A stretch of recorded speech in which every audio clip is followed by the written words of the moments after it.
Hello everyone, I greet in the name of God Almighty. My name is Apostle Silas and I'm here with Nancy Grace, and today guys we have a very interesting video to react to by Sheikh Ahmed Deedat, and a Christian asks, why did God allow black people to suffer like this? Okay, I believe this is going to be a very interesting video. So guys, before we get on to the video, I'm a theologian and I make this video not to discredit anyone's religion. This is basically for educational purposes, and I believe that at the end of this video we all are going to learn from it. So guys, let's get down to the video and see if God created black people to suffer. Why we hear that, and the Bible tells us that God created a man, and so we have a different nation here, population here. So now, why did God allow blacks to be suffer? Now I will explain that. You see, the creation is a creation of God, but mankind, he creates his own standards of judging. Like for example, we are told by certain groups of churches that the black people of the earth are the children of Ham. You see, Noah, you heard the name Noah, after the flood. In the Genesis chapter 9 you read, Noah, after the flood, him and his three sons, Sam, Ham and Japheth, they started growing grapes. And from the fruit of the vine, they fermented the wine. And Noah drank too much. And he was lying naked. I'm reading this from the book of Genesis, chapter 9. And out of his three sons, Sam, Ham, and Japheth, Ham saw his father's nakedness. Sprawled out on the ground naked. And it was a big joke for him. So he laughed. Who laughed? Ham. You know how you spell Ham? H-A-M, Ham. Ham. H-A-M, Ham, you also spell for that piece of pig. See? The Englishman, he loves ham and eggs. Ham and eggs. How do you spell ham? That's right. So this person's name was Ham, one of the sons of Noah. His name was Ham. And he saw his father's nakedness and he laughed. Big joke. The other two sons, they felt remorse, ashamed of the father's condition. So they took a piece of cloth and they walked backwards and they covered up the father. The father, in the meantime, he knew what was going on, but he was too dead drunk to do anything about it. But when he came into his senses, he began to curse. And you remember the curse? He said, "Cursed be Canaan, for a servant of servant thou shalt be unto thy brother." You attend Bible class, don't you? You remember this? "Cursed be Canaan, for a servant of servant thou shalt be unto thy brother." So they tell us in a system, they say that we black peoples of the earth are the children of Ham. That fellow who behaved like a pig, laughed at his father's nakedness. So as such, we are to become the hewers of wood and the drawers of water. So they want to see to it that you keep to your role. Your role is sweep the streets, carry the rubbish bin, work in the factories, whatever. This is your menial labor, that is your destiny. Now this is the invention of man. See, man's own invention. God didn't make you so. He, as we are told, that he made us in his image. He made everybody upright. He says, he, the Lord, had made man upright. Upright means straight, going straight. So the invention of man, the devilishness in man, is finding excuses to how I can discriminate against you, create theories, weave stories, fairy tales, and around these fairy tales, I find justification for keeping you down. Now, the Holy Quran, this book of God, the Quran, our religious book, it gives us an explanation of the theory of race. And I would like you to judge whether it answers the problems of mankind or not. It says, and I'm quoting in Arabic, the original, and I give you the translation.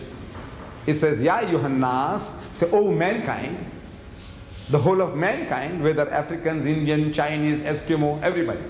Ya ayyuhan nas, O mankind, inna khalaqnakum min dhakarin wa unsa.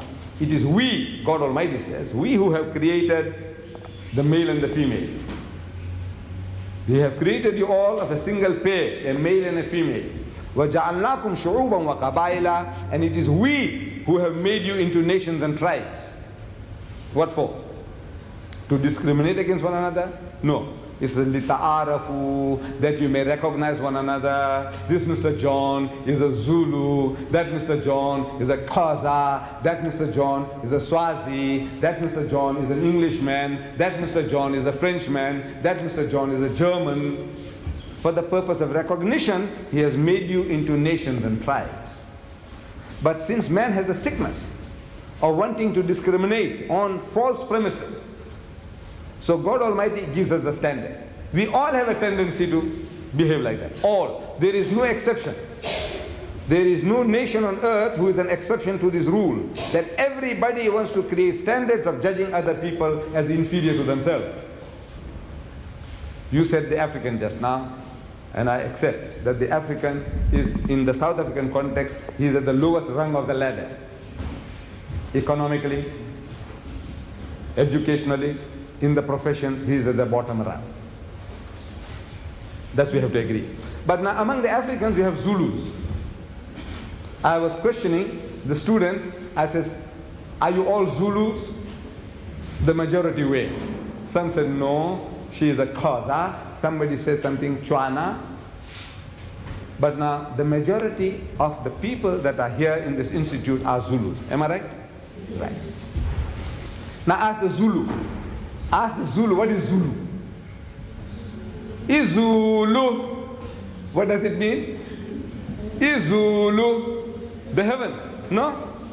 Izulu. You are the heavenly people. Izulu. Yes, that's in your mind. Izulu, we are the topmost people. Among the Africans, who is the greatest tribe? The warrior nation, the topmost nation? Your title, the name, your name of your race is also Zulu. Izulu. And what about the others? What do the Zulu say? Isilwane. Am I right? What does it say about the others? The Xhosa, the Swazi, the Chwana. What are they? Isilwane. No, this is the nature of man. Everybody. The Arab said, I'm the Arab. Means we are the eloquent people, and the rest of the world is ajam, meaning dumb. The Jews said we are the children of God, and the rest of them are Gentiles. You know, Jews and Gentiles. What is Gentile? Means unclean, filthy, dirty people. All the rest of the world uncircumcised, filthy, dirty people. This is the nature of man. Every human being on earth, whether he's an Indian, whether he's a European, whether he's an Englishman, he feels better than the German. The German feels he's better than the French, and the French feels he's better than the Italian. So this is the nature of man. So God Almighty, He gives us a standard. See, since man has the sickness of creating false standards for himself, this Creator, God Himself, He gives us a standard of judging between people. And the judgment is, it says, Inna akramakum indallahi atqakum. So most certainly, the noblest in the sight of God is he who is the best in conduct. Not good or bad, not rich or poor, not black or white, but the best in conduct. If your behavior is better for mankind than mine, you are a better person. If my behavior is better than yours for mankind, then I'm a better person. It has got nothing to do with your race, your language, your color, or your riches. This is the standard as given by God Almighty in the Holy Quran, standard of judging between one and another. Your behavior, your conduct, your good behavior. Any other question? Oh, that's a very interesting video to know why did God created black people to suffer. And according to Sheikh Ahmed Deedat, he makes references to the children of Noah. It talks about when Noah became drunk, and then from there he was naked, and then when Ham saw Noah, he laughed in a stand over it, and then when Noah came back to, he was that drunkenness in a sense was not there. From there he ended up cursing and Ham. So he means that we black Africans, we are is it a cause from God, which I do not totally believe in it, because when you look at Africa, for instance, the black precisely in the sub-Sahara, I would not like to mention some of the countries per se, but you bear with me that some European countries, which I will still not mention a name, will be taking let's say 50% of their export, for instance. So imagine as a nation and then another country, because maybe they colonize you or whatever, and then from there they exploit you, take your resources back to their country, and then allows that country to remain underdeveloped.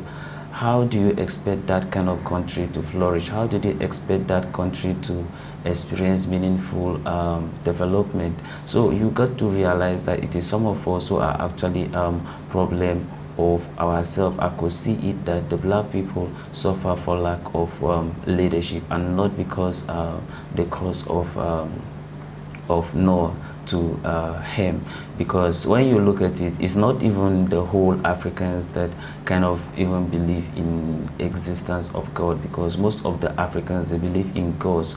They have some images that they worship. Those are some of the things that the traditional Africans were worshiping. So all this Christianity and Islam, these are religion that we are brought into Africa. So to say that this is what happened and this is the reasons why they suffer, I think is not that accurate. And I don't think that God will create us as human to come here to get exploited by some set of people, and then we call it that this is what happened during the Noah's time is the reason why we are going through what we are going through. No. A country don't have to exploit people, because when you exploit them, how do they expect them to survive with the 50% of their export, for instance? And then in exchange of that, you see some of these countries who says, okay, we are coming to help this country with an aid, we're going to bring so $1 million. Like, but if you look at the resources, then some of the natural resources that has been exploited in that country is way far more than what they are actually helping the country in terms of aid. You know, it's not really helping matters. You could see that, in a sense, at the cause of it, you could see some of the European countries printing currencies and determining exchange of some certain countries in the sub-Saharan. So how do they expect such a countries, in a sense, to progress?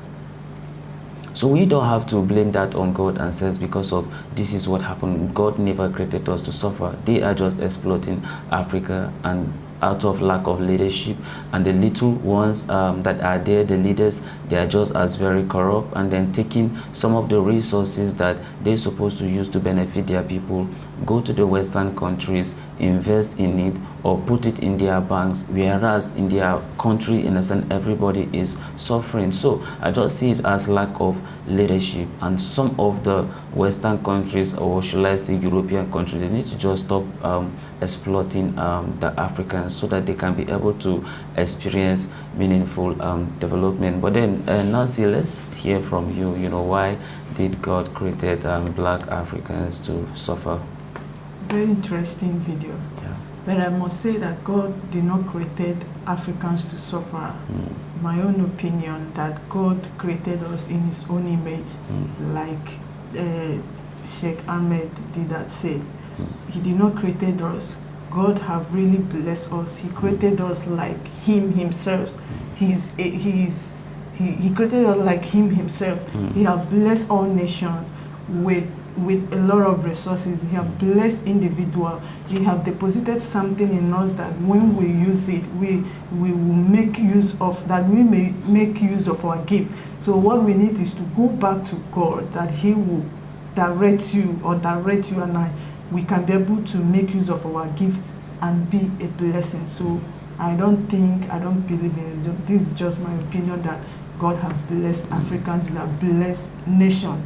As apostles say, if all African nations or the leaders can, I don't know, He have blessed all nations. This is just what I need to say. But it's just the wickedness of men, the wickedness of some leaders in African nations. I think if we can have good leaders that can lead us, I think we have a lot of resources in Africa that can help all nations, that can help us to move forward, so that can be a blessing to our lives. So when we talk about some of these resources, there is no natural resources that we do not have in Africa. To talk about, is it to talk about petroleum? Is it to talk about the crude? We have a lot of crude, right? We have a lot of natural resources, being it gold, we have manganese, aluminium, they are just there. This deposit of this, they are just there. So why do we still suffer? You get the point. Why do we still suffer? It's just lack of leadership and how some countries are exploiting us. That is just the reason why innocent Africans are suffering.